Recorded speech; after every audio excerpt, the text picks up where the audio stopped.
ए Bhojpuri picture के Om Puri bulldozer है। अबे तेरे को मेरे से जास्ती कोई सॉलिड इधर दूसरा दिख रहा है कि बॉलीवुड के बेहतरीन एक्टर में शुमार सतीश कौशिक ने अपने कैरियर में कई ऐसे रोल निभाए हैं जिन्हें लोग शायद ही कभी भूल पाएं। ख़ास तौर पर फिल्मों में लीड हीरो के दोस्त के रोल में तो वह लोगों का दिल जीत लेते थे। असल ज़िंदगी में भी उनके लिए दोस्ती के मायने अलग ही थे। खुद नीना गुप्ता के लिए उन्होंने ऐसी कुर्बानी दी थी जो शायद ही कोई दे सकता है। हिंदी सिनेमा के जाने माने अभिनेता, निर्माता और निर्देशक सतीश कौशिक में टैलेंट की भरमार थी। सिर्फ एक दमदार एक्टर ही नहीं बल्कि एक उम्दा निर्देशक, प्रोड्यूसर, कॉमेडियन और स्क्रीन राइटर भी थे। 13 अप्रैल 1956 को हरियाणा में जन्मे सतीश कौशिक आज भले ही इस दुनिया में नहीं हैं, लेकिन उनके निभाए किरदारों को लोग आज भी नहीं भूल पाए हैं। सतीश की शुरुआती पढ़ाई लिखाई दिल्ली में हुई थी। दिल्ली के किरोड़ीमल कॉलेज से ग्रेजुएशन के बाद उन्होंने नेशनल स्कूल ऑफ ड्रामा में एडमिशन लिया और इसके बाद वह film and television institute of India से एक्टिंग का कोर्स कर मुंबई के लिए निकल पड़े। साल 1983 में सतीश कौशिक ने सिनेमा की दुनिया में कदम रखा था और 9 मार्च 2023 को सतीश कौशिक ने इस दुनिया को अलविदा कह दिया था।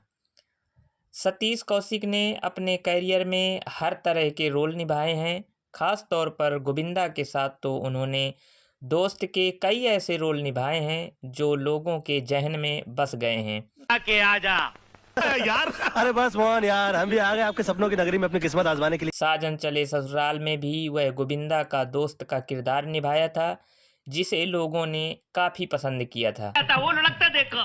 फिल्म क्योंकि मैं झूठ नहीं बोलता में भी वह गोविंदा के दोस्त के रोल में नजर आए थे। फिल्म मिस्टर इंडिया में तो अनिल कपूर के दोस्त कैलेंडर का रोल निभाकर उन्होंने इतिहास ही रच दिया था। एक तो मेरी समझ में आज तक ये नहीं आया कि तुम्हारा नाम तुम्हारे माँ बाप ने कैलेंडर क्यों रखा। जी वो इंग्लिश में कुछ नाम अक्षय कुमार के साथ भी उन्होंने मिस्टर एंड मिसेज खिलाड़ी में काम किया था। उनकी कॉमेडी के लोग दीवाने हुआ करते थे। सतीश कौशिक के 67वें बर्थ एनिवर्सरी पर उनके खास दोस्तों ने एक इवेंट आयोजित किया था जिसमें उनकी खास दोस्त नीना गुप्ता ने एक किस्सा सुनाया था जो एक मिसाल कायम करने वाला किस्सा था।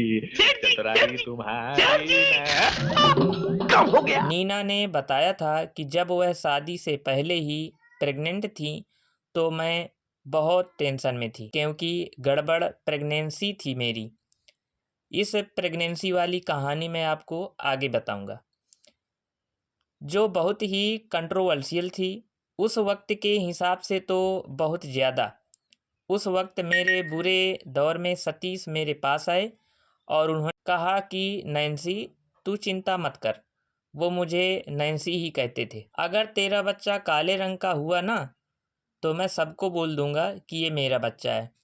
मैं उस वक्त बहुत हंसी थी लेकिन उनके जैसा कोई दूसरा नहीं हो सकता। इस वीडियो में मैं बताता हूँ कि सतीश कौशिक की शादी 1985 में शशि से हो गई थी लेकिन 1994 में उनके बेटे सानू कौशिक का जन्म हुआ था जिसका 2 साल की उम्र में ही निधन हो गया था। फिर साल 2012 में सरोगेसी की मदद से कपल के घर एक बार फिर किलकारी गूंजी और बेटी वंशिका का जन्म हुआ था। वह 56 की उम्र में दोबारा पिता बने थे लेकिन 9 मार्च 2023 में सतीश कौशिक ने इस दुनिया को हमेशा के लिए अलविदा कह दिया था। सतीश कौशिक के परिवार का सिनेमाई दुनिया से कोई कनेक्शन नहीं था लेकिन उन्हें बचपन से ही सिनेमा का क्रेज था। सतीश कौशिक को फिल्में देखना काफ़ी पसंद था और ऐसे में कभी वो अपनी किताबें बेचकर फिल्में देखा करते थे तो कभी कुछ और जुगाड़ कर लेते थे।